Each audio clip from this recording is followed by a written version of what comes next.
आप तीनों ही Islamic world के मुअज्जज़ सितारे हैं। आपका इल्म और उलूम बेहिसाब है।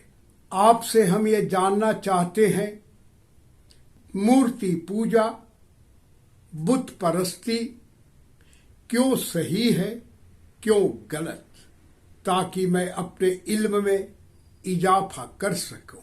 मित्रों, नमस्कार, आदाब।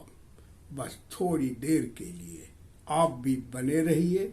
आप सभी का इस्तकबाल करते हुए हम आगे बढ़ें, उसके पहले हम ये बड़ा ही स्पष्ट कर देना चाहते हैं कि सभी धर्मों का मर्म समझते हुए उस पर अमल कर एक नेक इंसान बनना ही मेरा मकसद है। चलिए शुरू करते हैं। सबसे पहले बुतों की पूजा कहाँ आई? सबसे पहले मूर्ति पूजा का जो चलन हुआ वो कहाँ से आया? हज़रत नूह अलैहिस्सलातु वस्सलाम की कौम में। नूह अलैहिस्सलाम के इस दुनिया से इंतकाल कर जाने के बाद नूह अलैहिस्सलाम की कौम के जो 5 बड़े बड़े बुजुर्ग थे, वद, सुआ, यगूस, यऊक, नसर, कौमे नूह ने, नूह अलैहिस्सलाम की कौम ने इन बुजुर्गों की मूर्ति बना ली थी, इन बुजुर्गों का बुत बना लिया था और वो इन्हीं बुतों के सामने सजदा करने लगे। अब मूर्ति पूजा हजारों साल पहले वैदिक ऋषियों ने शुरू किया था या हजरत नूह अलैहिस्सलाम के वंशजों ने? मौलाना जर्दिश की चौंका देने वाली इस नई जानकारी का सटीक उत्तर मैं कहीं और खोजूं, इसके पहले ही डॉक्टर जाकिर नायक से हमें मिल गया। और हमारे बाप दादा पहले कहीं ना कहीं हिंदू तो होंगे। अब क्या कहें, मुझे एक गीत याद आ रहा है कि आ लौट के आजा मेरे मीत। खैर, बड़े ही अदब के साथ जानना चाहते हैं कि हजरत आदम के बाद इस्लाम का पहला नबी या पैगंबर हजरत नूह के वंशजों ने ही जब शुरू किया था, तो फिर 700 वर्षों तक इसी के नाम पर लाखों लाख करोड़ों लोगों का सिर तन से क्यों जुदा होता रहा? शहर के शहर क्यों आग लगा दिए गए? लोगों को, बुत परस्तों को जंजीरों में जकड़कर क्यों गुलाम बनाया जाता रहा? लोगों को भट्टियों में क्यों झोंका जाता रहा? लगभग 50,000 मंदिरों को क्यों जमी जोत कर दिया गया? एक एक का आंकड़ा मूल फारसी इतिहासकारों के ही लफ्जों में मैंने अपनी शोध आखिर कौन था हेमू अंतिम हिंदू सम्राट में ज्यों का त्यों परोसा है और वीडियो में भी देता रहता हूं। दिल्ली सल्तनत की ऑफिशियल हिस्ट्री हसन निजामी की ताज उल मासिर के ही अनुसार मात्र 5 साल में 5 लाख हिंदुओं का कत्ल हुआ था।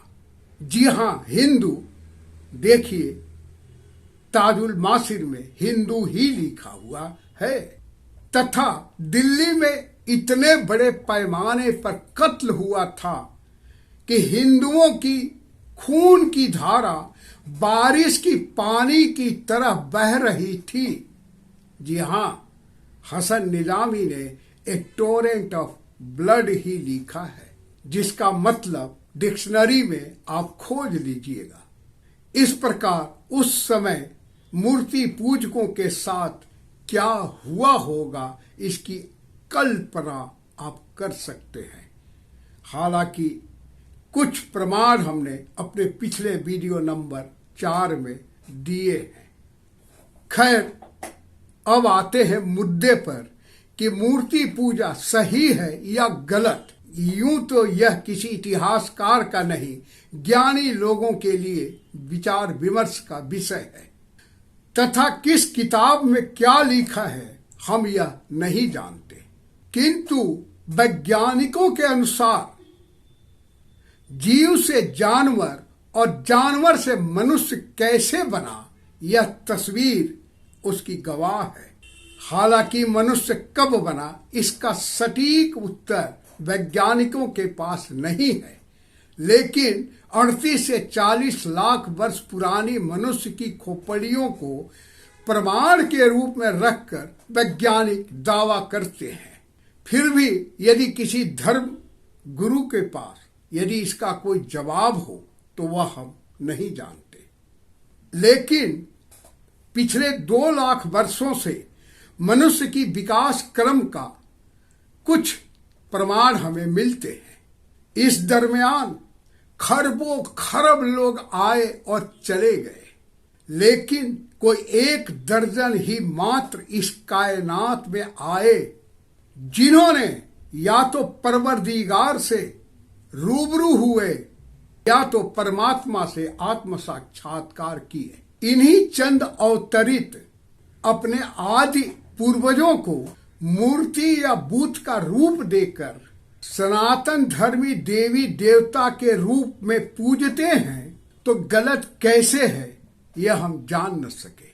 मूर्तियां बेशक पत्थर की हों, किंतु निशानियां हैं उन देवदूतों की जिन्हें परवरदिगार ने, पर ब्रह्म ने विभिन्न कालों में अपनी विशेष शक्ति या विशेष पैगाम देकर इस धरती पर भेजा था। फिर उनकी पूजा गलत कैसे। अब मौलाना जर्जिस की एक नई बात पर गौर फरमाए। आदम अलैहिस्सलाम को जब अल्लाह ताला ने मिट्टी से बनाया और उनके अंदर रूह डाली और जन्नत के अंदर उनको दाखिल कर दिया। मिट्टी के बुत में जान डालने की परंपरा या सबसे पहले अल्लाह ने या ईश्वर ने शुरू की थी। मैं मौलाना आपसे सहमत हूं, क्योंकि हम मिट्टी के हैं और मिट्टी में ही मिल जाएंगे, ये सभी जानते हैं। लेकिन मौलाना जर्जिस, एक बात मैं आपसे जानना चाहता हूं कि जब मिट्टी के बुत में रूह डालने की या जान डालने की या प्राण डालने की परंपरा ईश्वर ने शुरू की थी और उसी परंपरा को आज सनातन धर्मी निभा रहे हैं, तो गलत कैसे है। हाँ, आप कह सकते हैं और मैं मानता भी हूं कि सभी ब्राह्मण इस लायक नहीं कि पत्थर की बूत में जान डाल सके, लेकिन लाखों करोड़ों में एकाध जरूर होते हैं। जब वो किसी बुत में या मूर्ति में प्राण डाल रहे होते हैं, उस टाइम अहम ब्रह्मास्मि की भाव में आते हैं। मैं ही ब्रह्म हूं, खुद में ही खुदा है कि चेतना की इस स्थिति में आते हैं।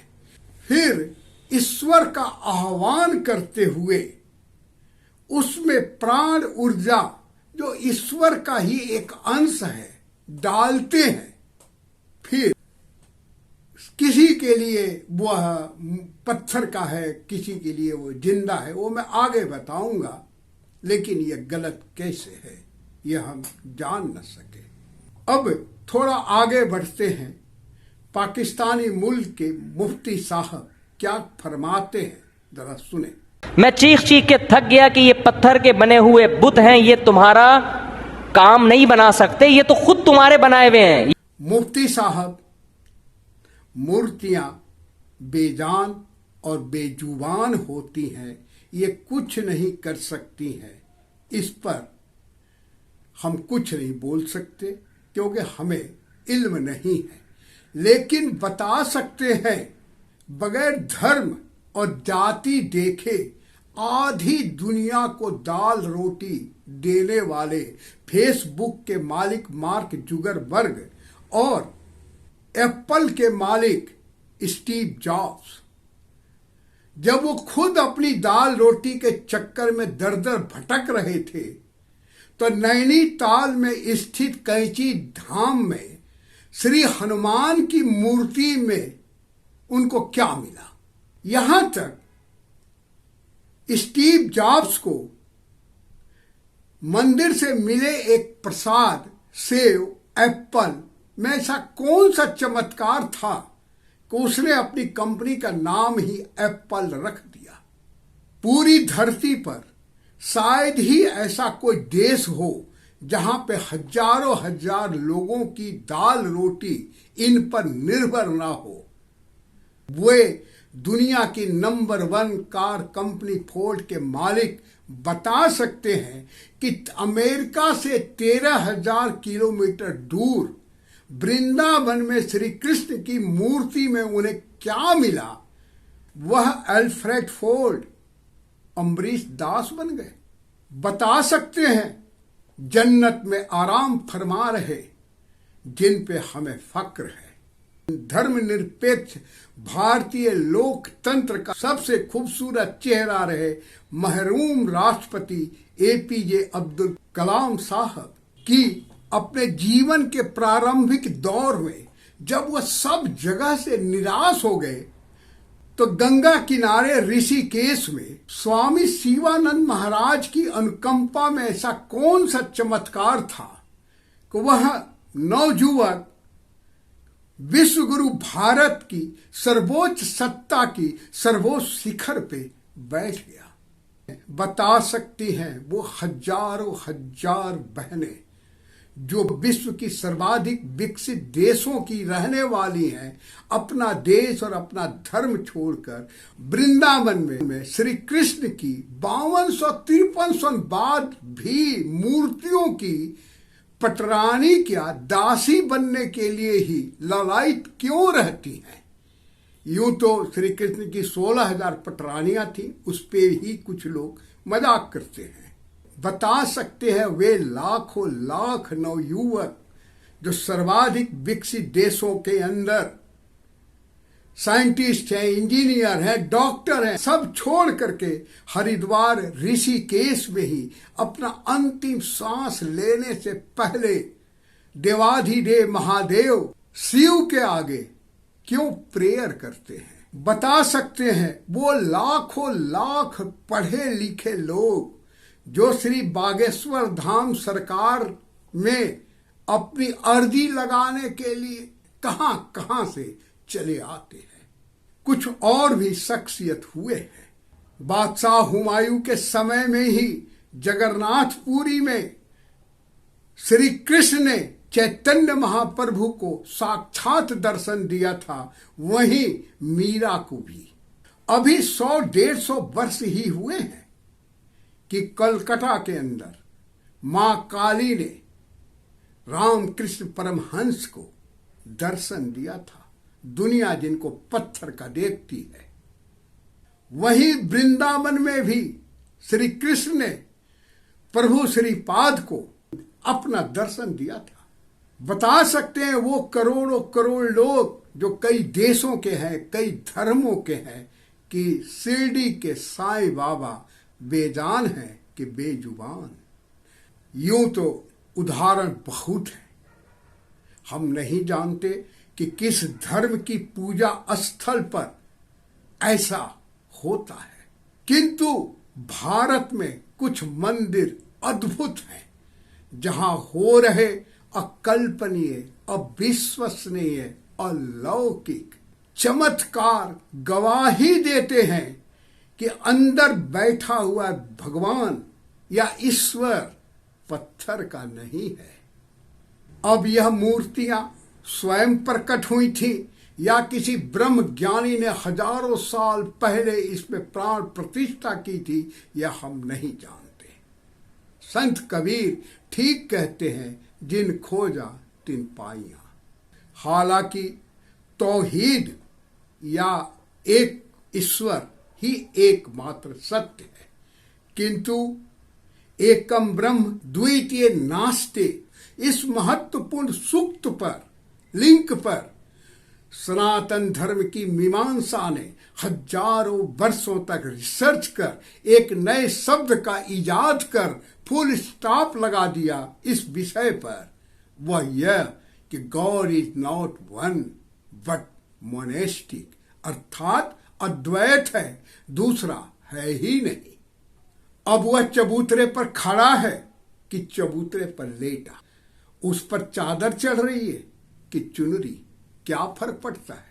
जो काम यहां हो रहा है वही काम तो यहां हो रहा है। जब हर वक्त हर जगह सिर्फ और सिर्फ वही माबूद है तो क्या फर्क पड़ता है। ऐसा सोचकर लाखों लोग इधर से इधर जाते हैं, किंतु इधर से इधर आते हुए आज तक हमने एक भी आदमी को नहीं देखा, जबकि जर्रे जर्रे में नूरे इलाही है, उसी का नूर है, कण कण में ईश्वर है। तो क्या इधर और उधर भी ईश्वर बटा हुआ है। खैर, इधर से मिले आशीर्वाद को कोई प्रसाद समझता है तो कोई इधर से मिले आशीर्वाद को तबर्रुक। क्या फर्क है। एक ही नल का पानी है, मूर्ति धो करके उसे कोई गंगा जल समझता है तो कोई मजार धोकर जमजम का पानी, नल का एक ही है। संत तुलसीदास ठीक कहते हैं, जाकी रही भावना जैसी, प्रभु मूरत देखी तिन तैसी। मित्रों, बस थोड़ी देर और बने रहिए। हमने अपनी सोच आखिर कौन था हेमू अंतिम हिंदू सम्राट में मूल फारसी ग्रंथों के आधार पर ही अनेक प्रमाण दिए हैं, जिससे यह सिद्ध होता है कि पूरी पृथ्वी पर कोई 2-4 हजार वर्ष पहले तक सिर्फ और सिर्फ सनातन धर्म ही था। अभी 1 अगस्त को ही रियाद के पास अल्फा साइट पर पाई गई 8000 वर्ष पुरानी शहर में मंदिर के अवशेष मिले हैं, जो गवाह हैं कि अरब भी कभी सनातन धर्म का केंद्र था। अनेक तुर्क और मुगल इतिहासकार ही बताते हैं कि काबा में कभी 360 मूर्तियां थी। बताते हैं कि काबा भी कभी मंदिरों का शहर था। वहां मिले 360 मूर्तियां इस बात का पक्का सबूत है कि वहां के लोग मूर्ति पूजा किया करते थे। नहीं थी ना, हजरत इब्राहीम अलैहिस्सलाम ने अपने वालिद से कहा, वो भी बुत परस्त थे ना इब्राहीम अलैहिस्सलाम के वालिद, वो भी पत्थरों की पूजा किया करते थे। लेकिन रसूल अल्लाह हजरत मोहम्मद मुस्तफ़ा ने तौहीद या ला इलाहा इल्लल्लाह ही सच है, अर्थात एक ही ईश्वर है कहते हुए लगभग 1500 वर्ष पहले अनंत काल से चली आ रही मूर्ति पूजा की परंपरा को गलत बताया। वहीं सनातन धर्म का ही एक बहुत बड़ी जनसंख्या, जिन्हें हम आर्य समाज ही कहते हैं, वो भी मूर्ति पूजा का विरोध करते हैं वेदों के ही आधार पर। किंतु एक बात जो हम समझ नहीं सके, हजारों लाखों वर्षों की हिस्ट्री ऑफ ह्यूमन सिविलाइजेशन में अनेक ऋषि मुनि महर्षि हुए, कुछ देवदूत भी अवतरित हुए, 24 तीर्थंकर आए, मूसा आए, और कहा जाता है कि 1,24,000 पैगंबर भी आए। फिर भी अनेकों देश हैं जहां बहुत बड़ी तादाद में आदिवासी, शेड्यूल ट्राइब वाला नहीं, जो अनंत काल से आदिकाल से रह रहे हैं, या वनमानुष जंगल को ही प्रकृति या कुदरत मानते हैं और पेड़ों को ईश्वर। उन्हें बाकी किसी भी धर्म का या किताब का पता ही नहीं है। अब क्या उनका अल्लाह, उनका ईश्वर, उनका भगवान अलग है? अब पैगंबर से भी लगभग 750 वर्ष बाद हुए महान सूफी संत कबीर धर्म की एक नई लकीर खींच रहे हैं। वह यह कि पाहन पूजे हरि मिले तो मैं पूजूं पहाड़। मने पत्थर के पूजने से अगर भगवान मिलते हो, ईश्वर मिलते हो, तो मैं पहाड़ को ही क्यों नहीं पूजूं। कबीर आगे बताते हैं, कांकर पाथर जोड़ के लियो मस्जिद बनाए, ता चढ़ी मुल्ला बाग दे, क्या बहरा हुआ खुदाए। खैर, अब जब कोई थर्ड अंपायर इस कायनात में है ही नहीं, इस धरती पे है ही नहीं जो उंगली उठा करके बताए कि कौन सही है और कौन गलत, फिर कौन और कैसे डिसाइड करेगा कि क्या सही है क्या गलत। सभी धर्मों के सभी गुरुओं से मेरा निवेदन है, इल्तिमास है कि अपने अपने फॉलोअर्स को समझाएं कि रास्ते बेशक अलग हैं, मंजिल एक है। आज बस इतना ही। यदि मेरा प्रयास आपको अच्छा लगा हो तो लाइक करिएगा, कुछ कहना चाहते हो तो कमेंट करिएगा, और यदि आप चाहते हैं कि आप हमसे जुड़े रहें तो सब्सक्राइब और शेयर करते रहिएगा। मिलते हैं जल्द ही अगली वीडियो में, तब तक के लिए प्रणाम, सलाम।